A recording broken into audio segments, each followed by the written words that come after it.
hari berarti tanggal 4 bulan Dzulhijjah. Terkait dengan bulan Dzulhijjah ini, Rasulullah sallallahu alaihi wasallam menyampaikan, kata Rasulullah, afdalu ayyamid dunya ayyamul ashr.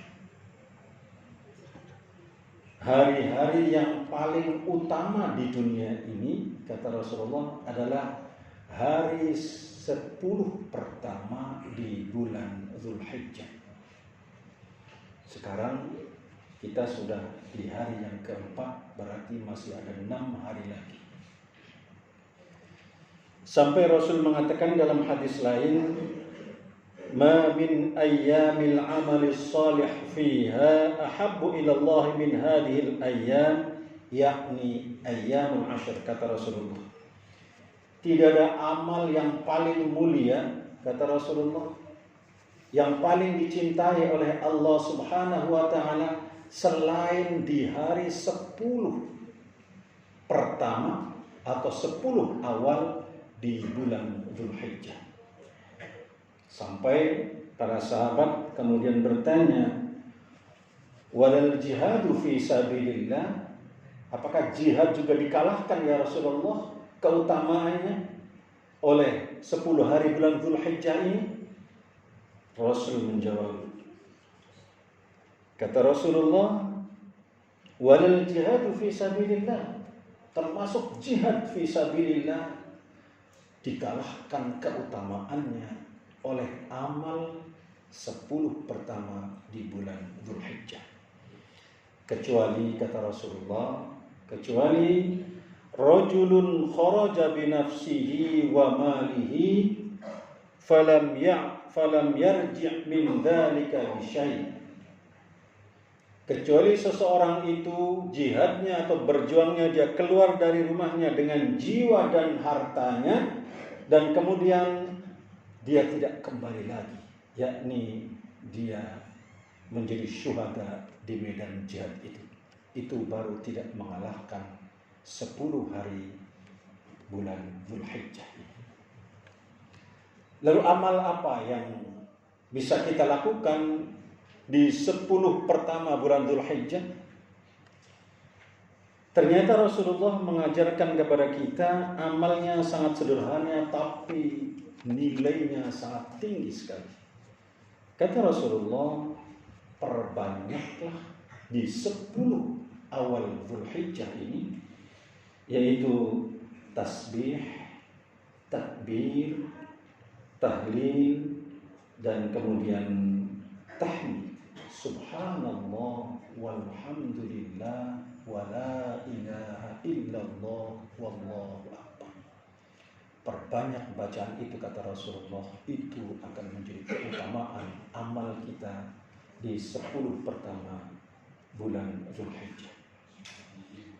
Bacaan la ilaha illallah saja itu digambarkan dalam hadis Rasul, tamla'ul mizan, akan memenuhi dan memberatkan timbangan amal kita. Apalagi kemudian didukung dengan tasbih, tahmid, dan takbir. Tahlilnya saja kalimat la ilaha illallah itu akan memenuhi timbangan amal kita kelak di akhirat nanti. Ditambah tasbih, tahmid, kemudian takbir. Kita hafal semua amalan ini, hanya saja kadang kita lupa. Amalan yang ringan ini ternyata nilainya sangat tinggi sekali di hadapan Allah Subhanahu wa ta'ala. Sampai digambarkan oleh Rasulullah, ma min ayyamin a'dhamu 'indallahi wa la ahabbu ilaihi al-'amalu fihinna min ayyamin ashar Dzulhijjah. Tidak ada amal yang paling agung, kata Rasulullah SAW, dan paling dicintai oleh Allah Subhanahu wa ta'ala pada 10 hari pertama di bulan Dzulhijjah, yaitu hari ini, kata Rasulullah, fa'aktsaru, maka perbanyaklah, fihinna, di dalam 10 pertama bulan Dzulhijjah itu, minat tasbih wat takbir wat tahmid wat tahlil. Rasul menegaskan dengan hadisnya bahwa di hari-hari yang agung, amal yang paling dicintai oleh Allah adalah tasbih, tahmid, tahlil, dan takbir. Hadirin sidang Jumat rahimakumullah. Berikutnya amal yang patut kita laksanakan dan menjadi keutamaan di 10 bulan Dzulhijjah ini, 10 hari pertama bulan Dzulhijjah, kata Rasulullah adalah puasa di hari Arafah. Shaumu yauma Arafah yukaffiru sanatain madiyatin wa mustaqbilatin. Puasa di hari Arafah itu kata Rasulullah, pahalanya atau nilainya kita akan mendapatkan dihapuskan dosa-dosa kita 2 tahun. Tahun yang lalu dan tahun yang akan datang. Sedangkan wasaumu Asyura, kata Rasulullah, sedangkan puasa di Asyura 10 hari bulan Muharram yukaffiru sanatan madiyah, hanya menghapus 1 tahun yang telah lalu. Ada pertanyaan, Pak, kan Arafah di Mekah sudah lewat. Kemudian Arafahnya di Mekah itu adalah pada hari Selasa dan hari Rabunya sudah Id. Sedangkan kita ketika di sana Id, kita baru hari Arafah. Lalu bagaimana? Ini ternyata makna Arafah dalam pengertian zaman, waktu, bukan Arafah dalam pengertian tempat. Yang dimaksud puasa Arafah di sini adalah terkait dengan sejarah Nabiullah Ibrahim alaihissalam ketika beliau bermimpi untuk menyembelih anaknya pada tanggal 8 Dzulhijjah. Itu disebut hari tarwiyah, hari mikir-mikirnya Nabiullah Ibrahim. Pada tanggal 9 Dzulhijjah, Ibrahim kembali bermimpi, meyakinkan dirinya kalau itu adalah perintah Allah, maka itu disebut hari Arafah.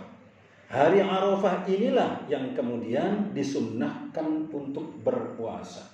Bukan hari Arafah saat wukuf di sana, berbarengan dengan yang ada di Mekah, bukan itu.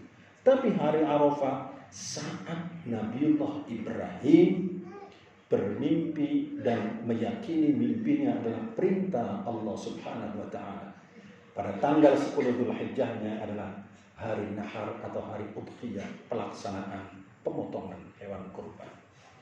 Karena itu, hadirin sidang Jumat rahimakumullah, mari kita isi hari-hari mulia ini dengan amal-amal yang baik. Ucapan kita senantiasa mulia dengan tasbih, tahmid, tahlil, dan takbir. Tidak ada ucapan lain kecuali itu yang kita ungkapkan dari lidah kita. Di tanggal 9 Dzulhijjah kita melaksanakan puasa, dan pada tanggal 10 Dzulhijjah kita melaksanakan kurban. Rasulullah mengatakan, kata Rasulullah, tidak ada amal yang paling mulia pada hari udhiyah, pada tanggal 10 Dzulhijjah, kecuali melakukan kurban. Atau dalam hadis Rasulullah digambarkan mengalirkan darah, dalam pengertian memotong hewan kurban atau berkurban. Karena itu sekali lagi